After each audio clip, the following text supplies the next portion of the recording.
Well, hello everyone. Today we're going to talk about writing personal narratives. This is your first major writing piece of the semester. You will have at least 2 more first semester and 3 second semester. So let's get right to it. A personal narrative is a form of writing in which the writer relates an event, an incident, or an experience in his or her own life. The events of a personal narrative are often presented in chronological order or the order in which they actually occurred in time. So you may find yourself using words like first, next, third, finally, things like that. Those are words that help you transition from one item to the next, and obviously are used in chronological writing or chronological speeches. The personal narrative incorporates vivid descriptive details as well as thoughts, feelings, and reactions of the writer. So, some characteristics is you're going to focus on one experience. So, your driving test, your softball game to where you hit it out of the park, your, the birth of a sibling, the death of a loved one, a minor automobile accident you got in at one time, a cool vacation that you went on. Maybe even narrow that vacation down to something, one particular event or cool thing that happened while you were on vacation. Maybe you went swimming with sharks or something along that lines, and you want to recount that story.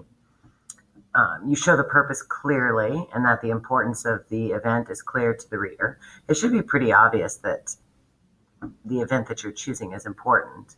So, why was it important? Why was this monumental? Why does this stick out in your mind as the one event that you would like to talk about? You express the writer's thoughts and feelings throughout. So this isn't just a recount of events. This is your emotions that were tied to the events as it was happening.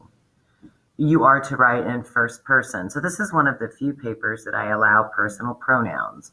So I expect to see things like I, you, we, he, she, they. Those are all pronouns, and those are perfectly fine to include in a personal narrative. I'm also going to be looking for sensory details. So this goes back to creating writing that is extremely vivid with imagery. So as certain things were happening that you're recounting, what did it look like? What did it hear like? What did it feel like, smell like, or taste like? Now, obviously, not all of the activities or actions that you're going to be recounting are going to fall into these senses, but some of them will. And then, of course, narratives as a story should include your story conventions, your traditional plot diagram and the things that go along with it, where you're going to have the beginning to where you introduce the character and the settings, and then you're going to have rising action, and you're going to have climax, and then falling action, and then a resolution.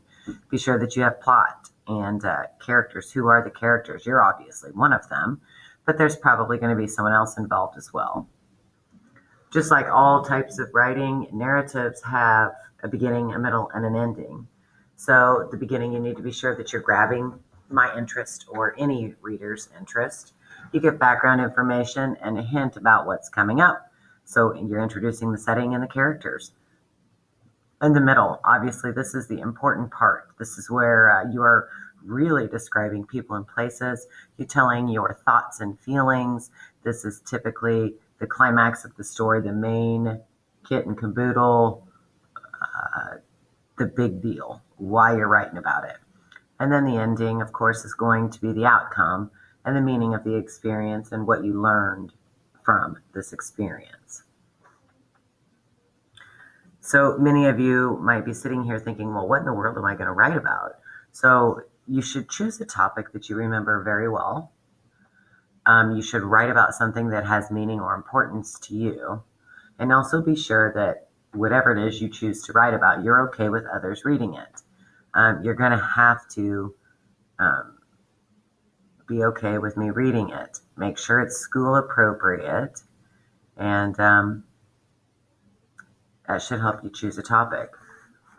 When we're looking at format, okay, so you're going to have a title. You need to be sure you title it. You're going to double space your paper, 12-point font, traditional MLA standards. So basically, when you log into your Google Docs and you open a new document, your margins are preset, your font is preset. All of those things do not need to be changed. And we're looking for about 750 to 1,000 words. So that, in all honesty, folks, we're looking at, these are not long, 1.5 to 2 pages typed, double spaced. So this is just a brief introduction to your writing. Now I'm going to ask that as you are writing this, you need to reflect back on every single thing that we have talked about since we came to school in August. The grammar unit, different sentence structures, what did it look like? Removing fragments, joining sentences together for to vary our structure, to have compound sentences, compound complex sentences, etc. You're going to need to look at paragraph structure. Do each of my paragraphs have a topic sentence? Do they have supporting sentences? Do I have transition sentences? Am I using transition words? Have I indeed used chronological order? All of these things are very important. Now, being a personal narrative, when you are recounting a story, this is told much more like a story instead of a paper. So I'm not necessarily looking for a 5-paragraph essay. You're recounting a story, and so it's going to look different than a formal type writing. Are there any questions?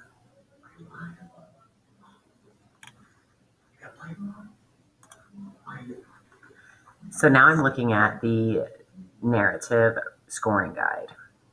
And as you can see, that this is only worth 60 points, so it's not the end-all be-all, but as with all papers, this will fall into the 70% category. So first of all, is it interesting? Do we have an interesting storyline? Second of all, are you writing in first person? I, me, we. Of course, this is important as you're recounting a story about yourself. Dialogue. This is where I'm looking for you to have conversation between yourself and another character or other characters. What I'm looking for here is, do you know how to punctuate conversation correctly? Do you know how to format punctuation correctly? If you're not sure, Google it. Check it out. It's not difficult, but I do want to be sure that everybody remembers how to do that. I'm going to be looking for some foreshadowing. Remember, foreshadowing is just a hint or an idea of the writer telling us what's going to happen. So lots of times we don't realize that it's foreshadowing when we're reading a book or when we're watching a movie until it actually happens. And then we're like, oh man, light bulb, right? I should have figured out that this was going to happen based on such and such events that happened at the beginning of the story. So I do look for some foreshadowing. The importance of this topic should be extremely obvious to me. What lesson did you learn? What lesson are you taking away? How has this changed your life?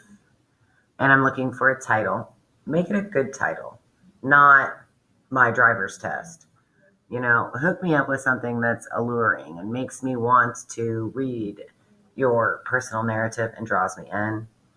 I will definitely be looking at paragraph and sentence structure. That's, after all, folks, that's why we've done everything we've done since we came to school in August. All of this stuff has been gearing up to proper paper writing, proper sentence structure, proper paragraph structure, paper structure, the writing process. What does it look like? All of this is going to come into play now, to where everything we have done, you now show me that you have learned through application.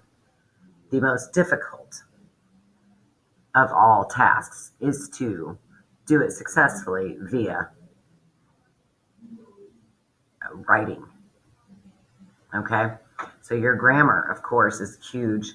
I will be looking for sentence fragments, run-ons, inappropriate grammar. I have seen. Come on, folks. Seen, seen, seen.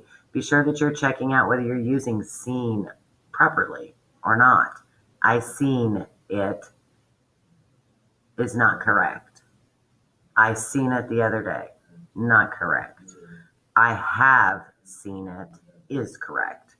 Let's work on presenting ourselves grammatically correct. And then, of course, rubric. You don't need to worry about providing me with a rubric. Um, that'll be here when you submit it online. Now, with any sort of luck at all, we will be back in school as we are writing this, and that is my hope. So be sure that you're hitting me up with your topic on Friday, October 9th. I will create a little spot in the classroom for you to just list your topic there. You are always responsible for choosing your own paper topics. However, I like to approve them. That way, if I'm not sure that they're school appropriate, or if your topic may be too broad when we're writing our research papers, I can then help you narrow it down instead of you getting to write your paper and realizing that, wow, this is just way too broad or way too narrow, an impossible topic for me to write about. So here again, I'm expecting to see topics posted in the classroom on Friday, October 9th. And hopefully we'll be in person Monday, October 12th, where we can start knocking these out together. Face-to-face fashion, in-person learning. In the meantime, you know how to get a hold of me, email or Google Classroom.